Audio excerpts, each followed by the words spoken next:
नमस्कार, आपल्या सगळ्यांचं हार्दिक स्वागत. आज जालना जिल्ह्यातील परतूर येथे श्री कौशल पाटील यांनी BDO पदाचा चार्ज घेतलेला आहे. सर, काय सांगाल, सध्याची काय स्ट्रॅटेजी असणार आहे कामाच्या संदर्भात? सध्या तर आता मी कार्यभार घेतलेला आहे.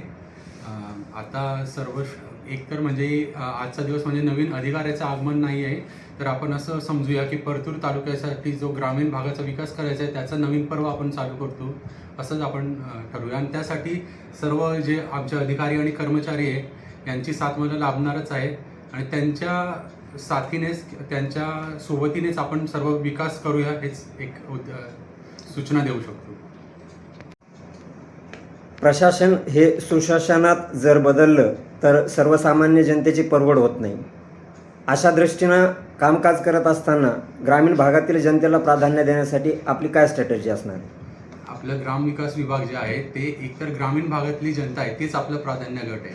त्याच्यामुळे सेपरेटली ग्रामीण भागातील जनतेला आपल्याला प्राधान्यक्रम द्यायची गरज नाही, कारण आपला जो टार्गेट एरिया आहे तेच ग्रामीण जनता आहे. त्याच्यामुळे ग्रामीण महिला असो, तरुण असो, युवक असो, युवती असो, या सर्वांना जे एक आपण म्हणतो की ओव्हरऑल त्यांचा विकास झाला पाहिजे.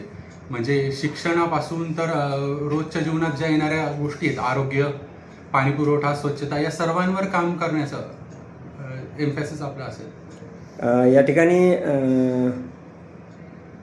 प्रधानमंत्री आवास योजनेअंतर्गत घरकुलाचा जो विषय आहे तो खूप मोठ्या प्रमाणात चर्चेला गेला. काल परवा सरांनी या ठिकाणी व्हिजिट केल्यानंतर मी सरळ त्यांच्यावर सुद्धा एलिगेशन केलं की त्यांच्याकडे ज्या तक्रारी प्राप्त आहेत या संदर्भात घरकुल विभागाशी संबंधित कुठलीच कार्यवाही केल्या जात नाही. आपल्याकडून अपेक्षा करायला हरकत नाही का?